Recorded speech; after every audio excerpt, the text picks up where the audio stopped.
de tratamiento. Esa es la forma menos grave de esas. Hay otras más graves, ¿como cuáles? Pues Como teníamos la... también... perdón, la compañera. Ajá. Bueno, teníamos la meroencefalia que también se podía presentar en diferentes grados. Mencionaba que era la ausencia de lo que eran las partes óseas o de lo que eran los hemisferios como tal.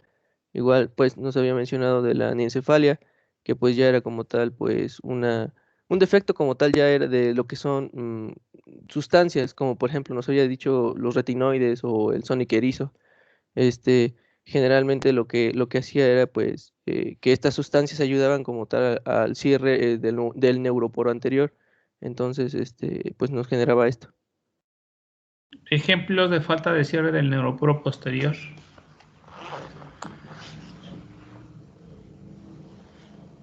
¿Algún voluntario? Yo, doctor. Adelante. Dentro de estas cosas, bueno, perdón, dentro de estas patologías, más bien dicho, tendríamos tal vez la espina bífida oculta. En este caso, que va a ser pues una ausencia del cierre de las vértebras y puede generar la compresión de raíces nerviosas. También dijo que podía tener pues, un mechón de pelo oculto, creo. Luego de eso tenemos la meningocele, que es únicamente la protrusión de las meninges sin alteración de las raíces nerviosas. Y posterior tenemos la mielomeningocele, que en este caso sí ya es tanto la herniación de las meninges como de las raíces nerviosas.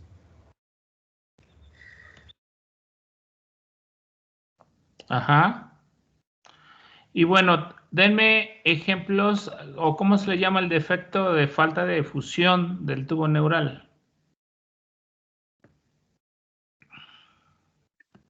Cráneo Raquisis. A ver, de nuevo. Cráneo raquisis. raquisis. Ok. Y se dan cuenta ahí no se fusionó, no cerró el tubo neural y queda como un libro abierto expuesto directamente a la luz ependimaria, ¿verdad?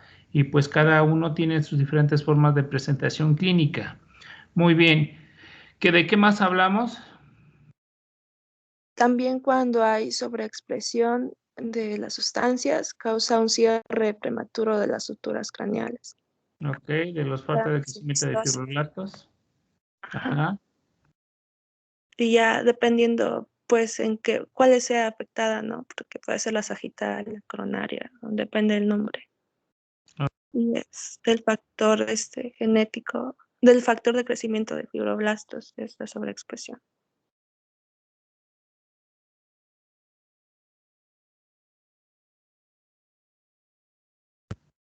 Ok, ¿qué más vimos? También vimos los inductores de formación y migración del desarrollo del sistema nervioso central, que principalmente eran 3 tejidos, que era el endodermo visceral anterior, la placa precordal y la notocorda. Ok. Y que son muy importantes sobre todo para lo que es el desarrollo, la migración y el crecimiento de lo que son las vesículas primitivas. ¿Alguien me quiere mencionar acerca de las vesículas primitivas, cómo se llaman? Yo, doctor. Adelante.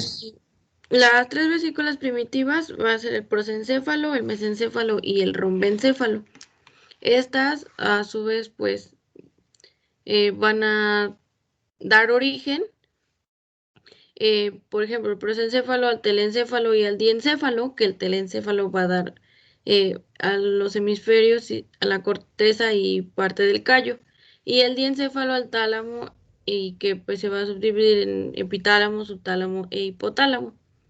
El mesencéfalo se va a quedar así y bueno, también va a dar origen a los tubérculos y a los pedículos cerebrales. Y el rombencéfalo se va a subdividir en mielencéfalo y metencéfalo. El mielencéfalo va a dar origen al bulbo y el metencéfalo al cerebelo y al puente. Ok. ¿Qué más vimos?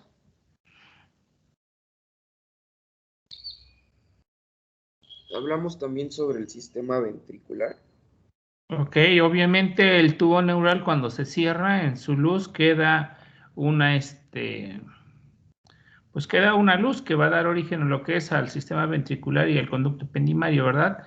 Y que si se llega a obstruir va a generar problemas. ¿Alguien me quiere mencionar acerca de eso?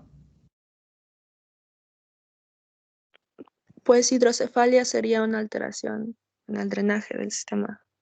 Hay unos ejemplos que les di yo. ¿Alguien me quiere mencionar cómo se llaman? Doctor, hablamos de uno que se llamaba síndrome de Dandy-Walker, que era un quiste un quiste en el tercer ventrículo y también estaba relacionado con rubiola, toxoplasma y megalovirus. Ok, obviamente me va a generar problemas de crecimiento del sistema nervioso central y obviamente también el drenaje y el fluido de líquido cefalorraquídeo me va a generar problemas. Ok, ¿alguien me quiere mencionar algún otro ejemplo? Doctor, hablamos sobre lo que es la holoprosencefalia. Ajá, ¿qué es la cuando holoprosencefalia? no hay una formación adecuada del sistema ventricular o déficit de SSH o Songuerizo. Ajá, Y hay tres, bueno, se conocen tres diferentes, que es la lobar, semilobar y la lobar. ok.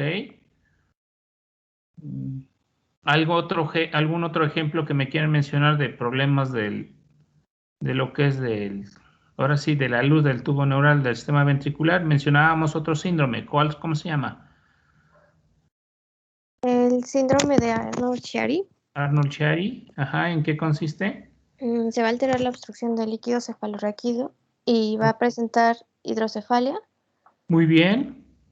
¿Algún otro ejemplo que me quieran mencionar? La siringomelia, doctor. Ok, ¿qué es la siringomiela?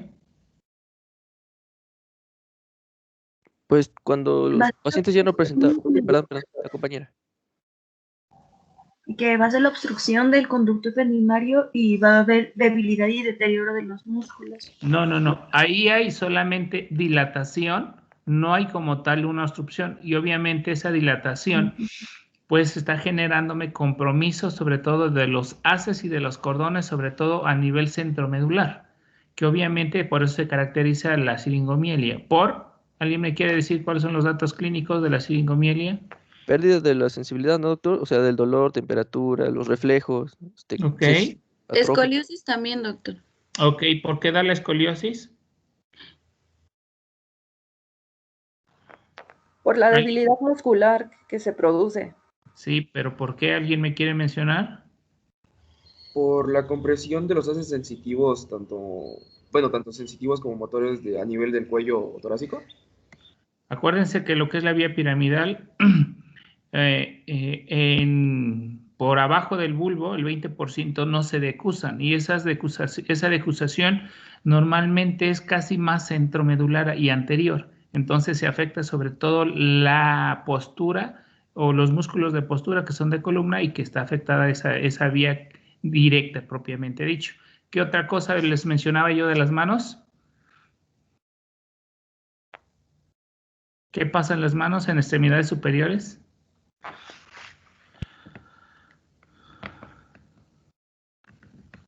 Perdían fuerza, ¿no, Doc? Y con ello una atrofia muscular. Ok, hay atrofia. Muy bien.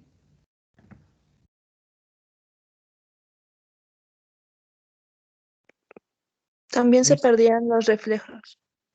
Sí, así es. Así es, se perdían un poquito los reflejos. ¿Qué más vimos aparte de eso? Vimos sobre la presencia de las placodas que van a dar a diferentes sistemas, tanto el sistema visual, gustativo, auditivo, nasal, y que van a aparecer de manera lateral, ¿no? Ok, bueno.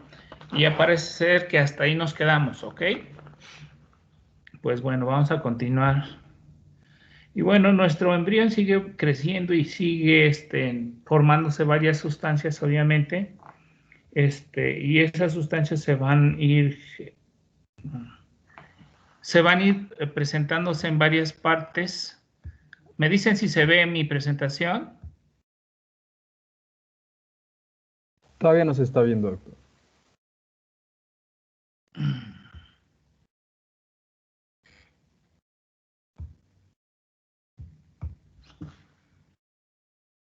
¿No? No, doctor. No. Se ve su pantalla, pero no la presentación. Vamos a ver. ¿Me dicen cuando se vea? Ya se ve. Ya se ve, doctor. Ya, doctor. Bueno, entonces vamos a empezar con los que son, lo que se le llama arcos faringios. Y este es el segundo tema como tal. Y bueno, ¿qué son los arcos faringios? Los arcos faringios también son llamados, anteriormente eran llamados arcos braquiales. ¿Por qué? Porque tenían la semejanza a la de unas branquias de un pez. Obviamente la mayor parte de todos los mamíferos en esa etapa embrionaria tenemos cierta similitud y tienen la imagen como si fuera la de unas branquias de unos peces. Realmente el término adecuado va a ser la de un aparato faríngeo como tal. ¿Por qué? Porque va a formar parte más importante de la cara, del cuello, que más que nada como sistema de respiración. ¿Y por qué se forman los arcos faringios o de dónde se forman los arcos faringios? Se forman por la migración de la cresta neural, ¿sí?, de la región ventrolateral. Si se dan cuenta en los muñequitos que les había yo mencionado, aparecen como prominencias laterales y obviamente a partir de ahí van a empezar a crecer y van a agarrar tanto arrastran mesodermo, como arrastran ectodermo y arrastran endodermo.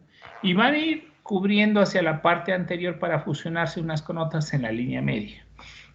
Y obviamente en los embriones los vamos a encontrar como elevaciones laterales y superiores, sobre todo a nivel de lo que son las vesículas anteriores principalmente.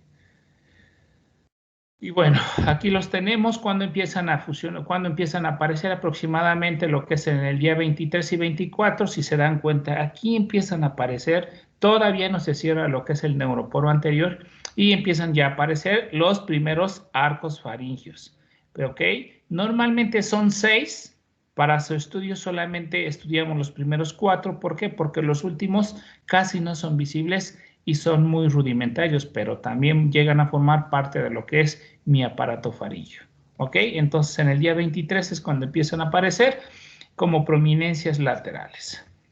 Y bueno, ¿cómo se forman? Aquí yo tengo, ¿verdad?, mis vesículas primitivas, primarias, en la cual empiezan a aparecer las crestas neurales, ¿sí? Y obviamente van a arrastrar con él mesodermo paraxial, mesodermo lateral, parte de lo que son células del endodermo y células del ectodermo. Aquí yo tengo el primer arco faríngeo, ¿sí?, el segundo, el tercero, el cuarto, y va arrastrándose con él. Obviamente, como son crestas neurales, van arrastrándose tejido nervioso, que cada uno va a ir teniendo y va a tener una forma representativa en cada arco faríngeo.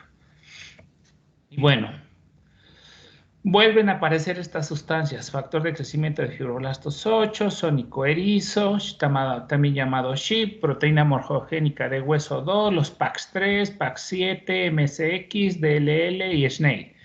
Y obviamente ya saben ustedes que son producidas por el endodermo vascular anterior, por la placa precordal y también por la notocorda. Son importantes los inductores. Bueno, estos inductores van a empezar a sintetizar otras sustancias que se llaman rombómeros, principalmente se encuentran a nivel de la parte de la vesícula primitiva anterior, que es el rombencéfalo, y se van a enumerar 1, 2, 3, 4, 5, 6, 7, 8. Estos van a generar otros inductores para el crecimiento de cada arco faríngeo. El único que no va a generar como tal importante crecimiento va a ser el rombómero 3. Y estas sustancias son los inductores para cada arco faríngeo. ¿Qué quiere decir? Por ejemplo, aquí el rombómero 4 produce la síntesis de HOEBX2 y este va a empezar a generar el crecimiento solamente del segundo arco faríngeo. Si esta sustancia se la aplica al rombómero 1 o 2, van a empezar a crecer elementos del segundo arco faríngeo. ¿Esto qué quiere decir? Que cada una de estas sustancias está especializada solamente para el crecimiento de ese arco. Si el HOB4 lo aplico a nivel del rombómero 1 o 2, va a tener crecimiento del cuarto arco faríngeo. Y obviamente por eso está especializado cada uno. Pero también tienen sustancias que inhiben al resto. O sea, tienen un crecimiento, pero también tenemos antagonistas. ¿Para qué? Para que detengan ese crecimiento. Porque si nosotros tenemos un crecimiento exagerado, por ejemplo, del primer arco faríngeo, pues a lo mejor vamos a tener una mandíbula muy grande o vamos a tener una hipoplasia hipoplasia maxilar pequeña. Entonces, cada uno está especializado. Solamente se lo estoy mencionando, no lo voy a preguntar, pero esta sustancia, los rombómeros, produce notas que son los causantes del crecimiento de mis arcos faringios. Aquí los tengo, el rombómero 1, el primer arco faringio, el rombómero 3 casi no tiene efectos, el rombómero 4, pues obviamente el segundo arco faringio, y el rombómero 6 que va a ser el parte de lo que es el tercer arco faringio, y así sucesivamente. Y bueno, aquí yo tengo mi tubo neural, aquí tengo mis crestas, aquí tengo mi mesodermo paraxial y mi mesodermo intermedio. Acuérdense ustedes que estas van a formar parte de las somitas y esas somitas van a formar el escleroderma y el del dermatomiotoma. Y obviamente eso es, bueno, esto principalmente los arcos faringios son en la parte cefálica, pero en la parte caudal, en el resto de lo que es la médula, van a arrastrar su nervio, van a arrastrar su músculo para que hagan un mapeo principalmente de mi embrión y obviamente se lleve su raíz nerviosa propiamente de cada una. Entonces, en la cuarta semana, pues ya tenemos más o menos, ya tenemos un crecimiento, ya tenemos la formación más o menos de una muñequita y ya tenemos más grande los que son los primeros arcos. Más o menos al final de la cuarta semana ya tenemos casi formados todos los arcos faríngeos. Y van a crecer de forma lateral y van a ser como si fuera una muñequita, ¿sí? Acuérdense que el quinto y el sexto son muy rudimentarios y casi no los estudiamos. Aquí tengo yo mi embrión, ¿verdad? Aquí yo tengo lo que es mis vesículas primitivas.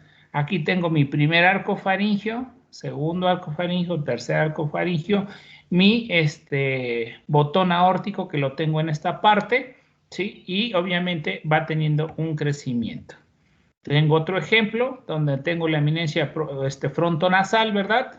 Donde tengo mi primer arco, mi segundo arco y cada uno. Aquí tenemos unas placodas, las placodas ópticas, que las vamos a ver más adelante.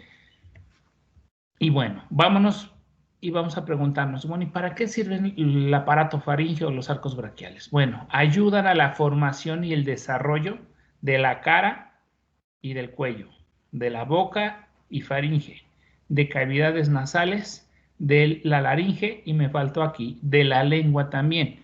Entonces, este aparato faríngeo ayuda a la cara y cuello, boca y faringe, cavidades nasales, laringe y de la lengua. Y más estructuras que las vamos a ver más adelante. Entonces aquí tengo mi embrión con mis arcos faringios, son crestas neurales donde les dije que arrastran tejido ectodérmico y tejido endodérmico. Haciéndole un corte más o menos a este embrión, pues lo tendríamos de esta forma, ¿verdad? Y aquí tengo yo mi primer arco, segundo arco, tercer, cuarto y quinto arco faríngeo. Y bueno, esto normalmente va a generar el crecimiento de los órganos que les había yo dicho.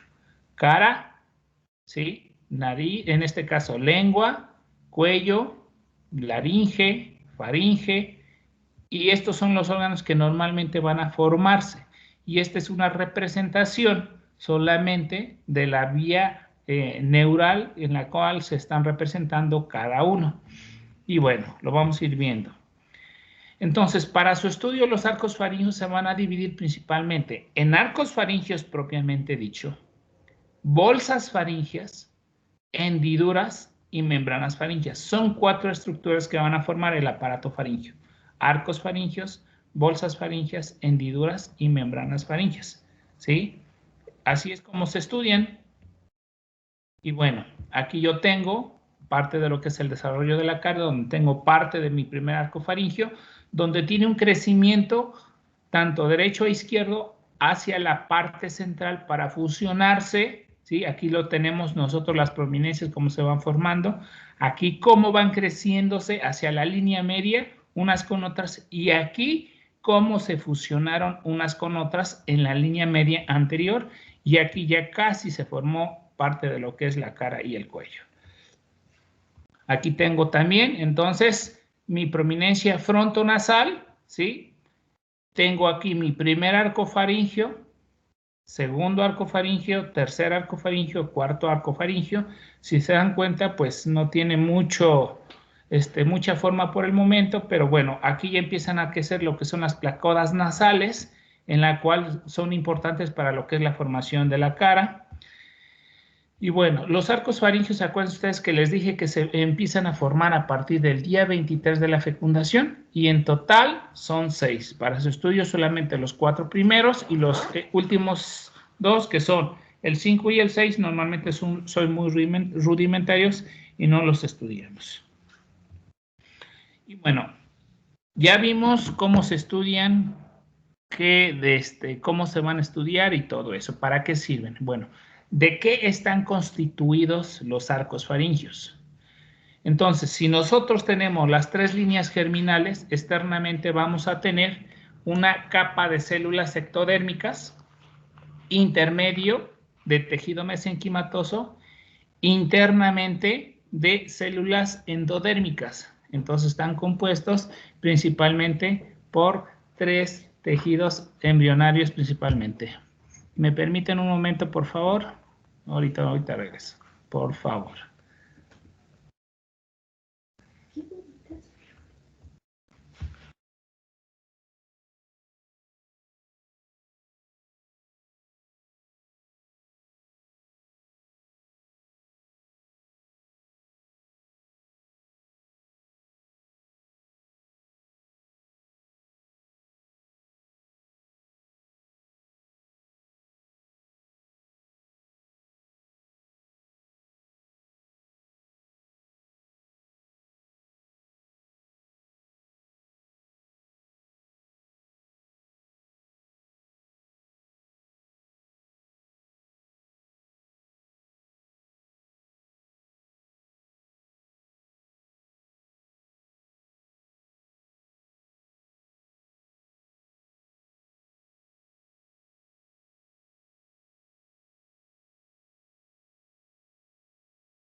Perdón, chicos.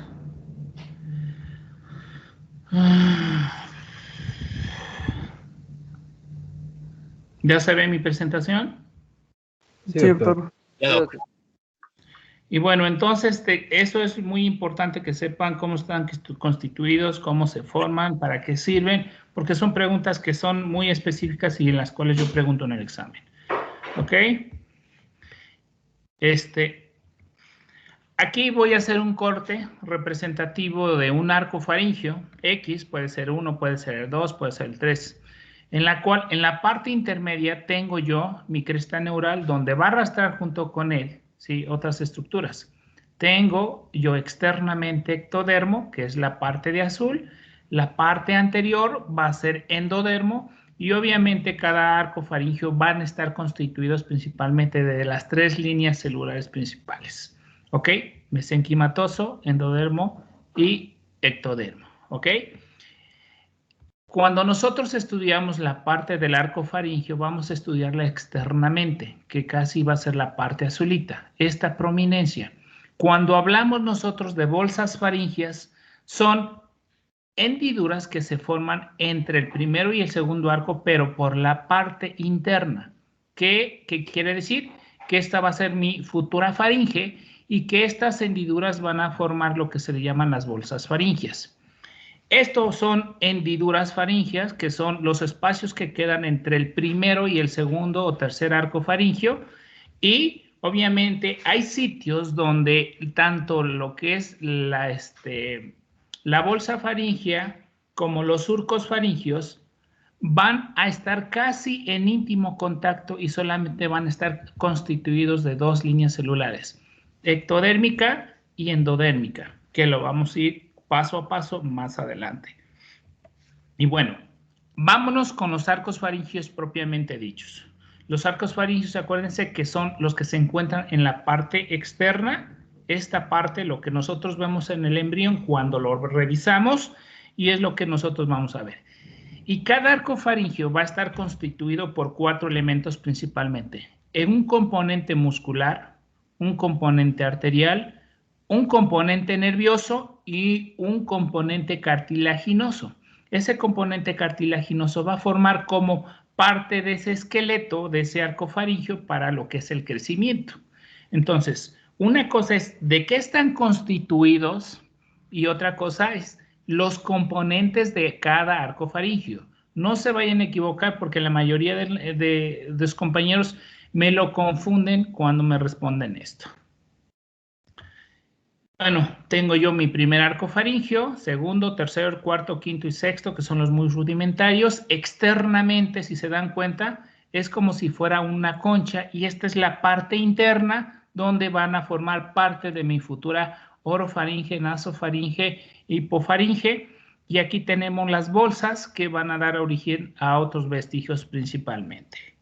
Y entonces va teniendo un crecimiento lateral, izquierda y derecha, para fusionarse en la línea media y formar parte de lo que es la cara y cuello principalmente. Este es otro ejemplo donde yo tengo aquí parte de mi embrión donde hacen un corte. Este es mi sistema ventricular, ¿verdad? Aquí yo tengo mi primer arco faríngeo, segundo, tercero, y ya tiene un crecimiento más adelantado y ya casi están en la 4ª semana de fecundación, y aquí tengo yo parte de mi ectodermo, mesodermo, endodermo, y aquí yo tengo, ya empiezan a formar también prominencias en la parte media que van a dar origen a la lengua, que lo vamos a ver más adelante. Es otro ejemplo de mi embrión donde están con el primero y el segundo arco faríngeo. Estamos hablando que en el día 24-25 se hace el corte, una microfotografía ampliada donde lo hacemos en aumento y externamente va a ser ectodermo, internamente va a ser endodermo y tejido mesenquimatoso.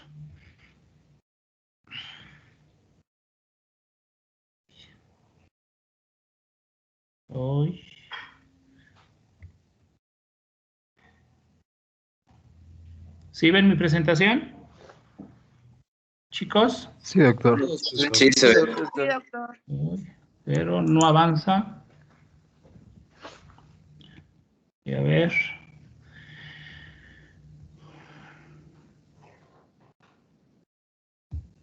Ya se pasmó, ya se...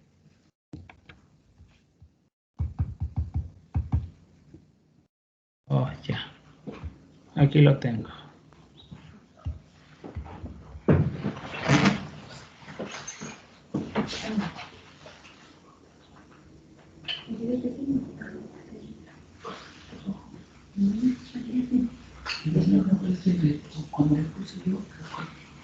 Cuando decía hacia arriba, decía, acuérdate que del monito rojo.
¿Sí ven la presentación? No, doctor. No, doctor. ¿No? No. No, doctor. No, ya no se ve. A ver, vamos a ver. Ajá, se desconfiguró.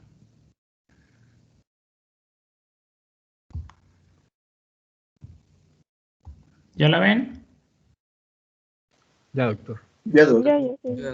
doctor. Y bueno, este es otro ejemplo donde tengo yo a mi aparato faríngeo viéndolo de un lado, lo que es del lado derecho, donde tengo mi primer arco, mi segundo, mi tercero, mi cuarto. Cada uno va teniendo diferentes formas y crecimientos y migraciones, ¿ok? Es el mismo ejemplo que les había yo dicho con anterioridad. Aquí tengo nuevamente mi aparato faríngeo con un corte, es el mismo ejemplo, y cada uno va teniendo diferentes crecimientos para lo que son la formación de diferentes estructuras. Y bueno, vámonos con lo que es el primer arco, su componente muscular. El primer arco y su componente muscular, ¿qué es lo que me van a formar? Los músculos de la masticación. Macetero temporal, pterigoideo interno, pterigoideo externo. El vientre anterior del músculo digástrico, músculo del martillo, músculo miloideo y periestafilino interno. Estos son unos de los músculos que va a formar parte de lo que es el primer arco. Músculos de la masticación, macetero temporal, pterigoideo interno, pterigoideo externo, vientre anterior del músculo digástrico, músculo del martillo, miloideo, periestafilino interno. Aquí yo tengo mi primer arco, ¿sí? Con los músculos de masticación de color rojo principalmente, que los vamos a tener. Músculo miloideo, músculo macetero, músculo temporal, músculo pterigoideo interno, pterigoideo externo, periestafilino interno y parte de lo que es el vientre del músculo digástrico, ¿ok? Los de rojo. Su componente cartilaginoso. Su componente cartilaginoso está principalmente formado por dos porciones. Una porción dorsal que se va a llamar proceso maxilar y una porción ventral que se va a llamar proceso mandibular. Y bueno, ¿qué va a formar el componente cartilaginoso? Va a formar parte de lo que es el hueso del maxilar superior, palatino, temporal, cigomático principalmente, y la porción ventral va a formar en la mayor parte, bueno, va a formar toda la mandíbula o maxilar inferior. Y bueno, el componente cartilaginoso de este primer arco faríngeo normalmente tiende a desaparecer. Y cuando desaparece, los únicos vestigios que me va a dejar va a ser el yunque y el martillo principalmente. Aquí yo tengo mi proceso maxilar, mi proceso mandibular, que son dos, y El vestigio que yo tengo de mi porción cartilaginosa va a ser, ¿cuál? Martillo y yunque principalmente, ¿ok? Este es el vestigio de mi proceso, de mi porción cartilaginosa del primer arco faríngeo. ¿Quedamos? El componente nervioso. ¿Cuál es su componente nervioso del primer arco faríngeo? Principalmente va a ser el trigémino, que es el par craneal más grueso, más grande, y obviamente con sus diferentes tipos de ramas. La oftálmica, maxilar superior, maxilar inferior, y pues obviamente me va a dar la inervación sensitiva de casi todo lo que es la cara. Dientes, paladar, 2/3 partes de la lengua, la cavidad nasal, parte de lo que es todo lo que es la inervación directamente de lo que es el trigémino. Y acuérdense ustedes que el trigémino también tiene una parte motora. Si forman lo que son los músculos de la masticación, pues obviamente la motora va a ir a esos músculos de la masticación. Entonces tenemos dos, la sensitiva y la motora. ¿Ok? En los componentes nerviosos de mi primer arco faríngeo. Vámonos con el segundo arco faríngeo. Su componente muscular, pues van a ser principalmente el músculo platisma del cuello o músculo cutáneo del cuello, también llamado, ¿verdad? Que es como si fuera una ventana a nivel de lo que es el cuello. Y bueno, ¿qué más va a formar? Los músculos de la expresión de la cara. Y ya sabrán ustedes que son muchos músculos, el risorio, bucinador, auricular, frontal, orbicular de los labios, de los párpados, del ala de la nariz. Y bueno, todos los músculos de la expresión de la cara se van a originar del segundo arco faríngeo. Y si nosotros tenemos los músculos de la expresión de la cara, ¿cuál es el componente nervioso? El nervio facial, séptimo par craneal principalmente. ¿Ok? Vámonos con su componente cartilaginoso. Aquí tengo yo, de nuevo, mi segundo arco faríngeo con su componente nervioso, que es el séptimo par craneal, y pues obviamente todos los músculos de la expresión de la cara. Aquí los tenemos principalmente. ¿Ok? La porción cartilaginosa. Bueno, el segundo arco normalmente igual aparece un arco, un vestigio que tiende a formarse, pero ese cartílago solamente le va a servir como esqueleto. Y bueno, también el segundo arco, su componente cartilaginoso va a ser el cartílago de Reicher. El anterior es el de Meckel, este es el de Reicher. Y también tiende a desaparecer. Cuando desaparece, este cartílago tiende a formarme parte de lo que es el hueso del estribo. Este es el vestigio del componente cartilaginoso del segundo arco. Y bueno, ahí también se me va a formar parte de la apófisis estiloides del hueso temporal hasta menor y parte superior del hueso oioides. Acuérdense ustedes, hasta menor y parte superior del cuerpo del hueso oioides, apófisis estiloides y el hueso del estribo son los vestigios. Y aquí los tenemos, ¿verdad? ¿Ya se dejó de ver? Se sigue viendo, doctor. Bueno, aquí tengo mi segundo arco, donde tengo la apófisis estiloides hasta menor y la parte superior del hueso oioides son los vestigios del segundo arco faríngeo, porción cartilaginosa. Tercer arco faríngeo.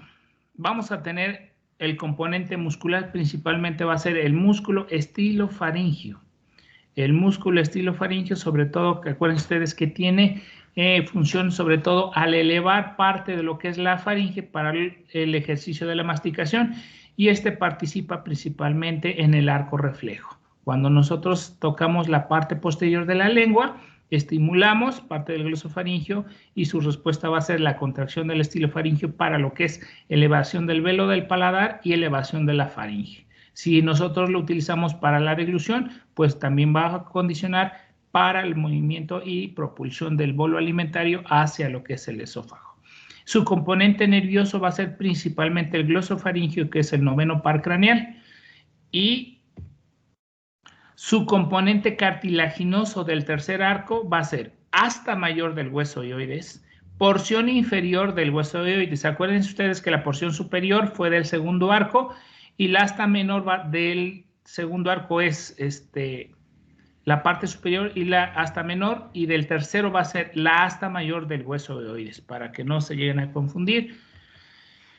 Y bueno, el cuarto arco faríngeo, su componente muscular y nervioso. La mayoría de estos van a ser los músculos que van a ser como el cricotiroideo, periestafilino externo, elevador del velo del paladar y los músculos constrictores de la faringe.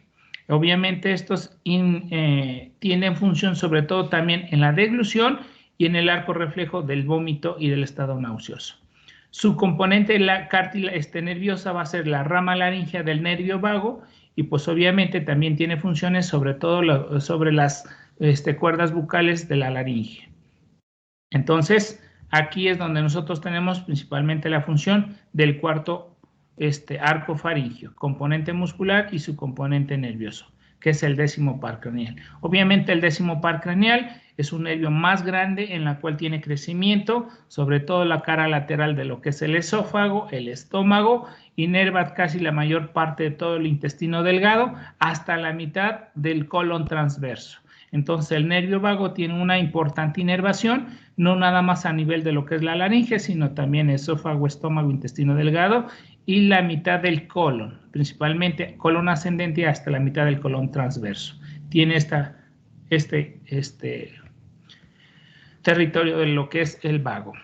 El componente cartilaginoso de lo que es el cuarto al sexto arco faríngeo se van a fusionar principalmente y van a formar los cartílagos de la laringe. Y obviamente, ya saben ustedes, tiroides, cricotiroides, aritenoides, corniculados, corneiformes. Entonces, los vestigios de la parte cartilaginosa del cuarto al sexto se fusionan para formar estos arcos principales, estos cartílagos principalmente de la laringe. Y aquí los tenemos. Acuérdense ustedes, el primer arco, que normalmente se llama proceso maxilar, proceso mandibular, que se tienen a obliterar y el único vestigio que nosotros vamos a tener van a ser el yunque y el martillo. El segundo arco o el proceso cartilaginoso normalmente igual tiende a obliterarse y me van a formar asta menor del hueso ovoides y porción superior, apófisis estiloides y el estribo, ¿verdad?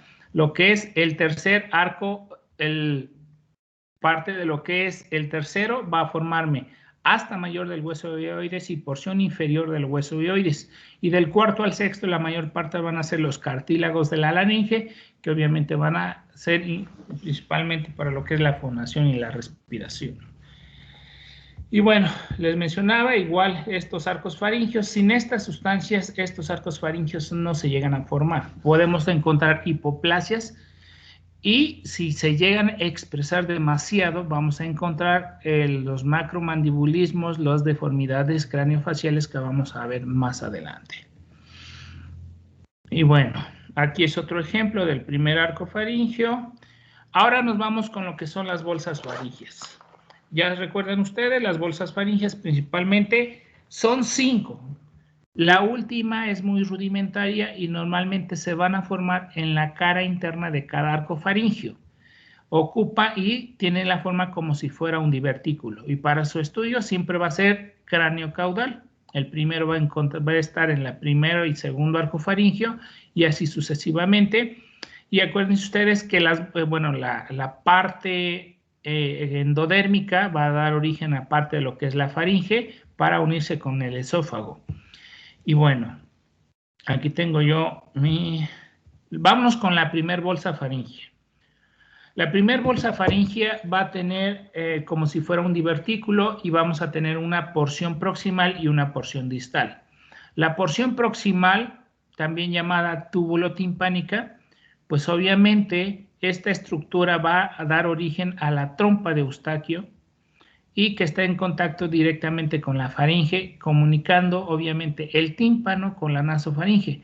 Acuérdense ustedes que cuando nosotros sufrimos cambios de altura o de presión, nosotros vamos a tener la sensación como de el oído tapado. Si nosotros hablamos, masticamos o bostezamos, ese conducto, ese estructura se va a abrir y vamos a tener lo que es comunicación directamente de la faringe al oído medio. Y la porción distal, obviamente va a ser la parte más ensanchada, va a dar origen a lo que es el conducto auditivo medio, la porción proximal de la trompa de Eustaquio y el antromastoideo, que es propiamente parte de lo que es el conducto auditivo medio. ¿Sí?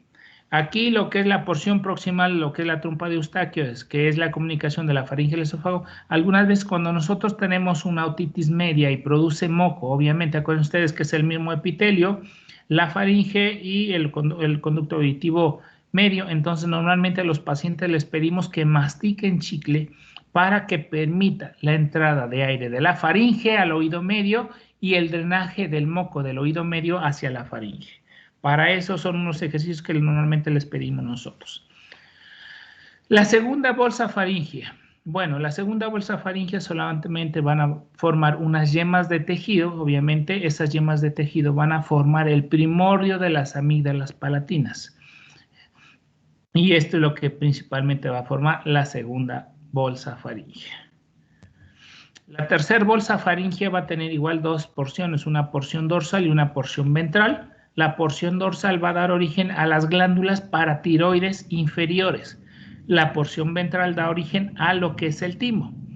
Y si hubiera algún problema, sobre todo en la formación de esta faringe, y no se llegara a formar el timo, pues vamos a tener lo que es el síndrome de York, que es problemas de insuficiencia inmunológica, sobre todo ¿por qué? Porque el timo no se formó y acuérdense ustedes que el timo sirve como órgano de maduración de los linfocitos principalmente. O si tiene algún problema de migración de esta bolsa faríngea a su localización en la parte superior del mediastino anterior, pues pueden dar origen a lo que se le llaman quistes tímicos a nivel de cuello. La cuarta bolsa faríngea, ¿sí? Normalmente va a dar origen a una porción que va a dar origen a la glándula paratiroides superior. La cuarta bolsa faríngea da origen a la glándula paratiroidea superior. Y la quinta bolsa faríngea, también llamado último braquial o último tiroideo. Y se le da así la forma, se le dice así porque da origen a las células coloides de la glándula tiroides. Más adelante vamos a ver dónde se forman las glándulas tiroides y cómo va a tener una migración. Y bueno, la quinta bolsa faríngea también van a formar parte de la glándula tiroides y se forma a partir de la quinta bolsa faríngea. ¿Ok? Ahora vamos con, ya vimos las bolsas faríngeas, ahora nos vamos con las membranas faríngeas. Obviamente les dije que son estructuras que se van a formar principalmente de ectodermo y endodermo. Y acuérdense ustedes que entre lo que es la primera hendidura del primer arco faringe y la primer bolsa faringe, ahí es donde solamente se va a formar esta membrana faríngea.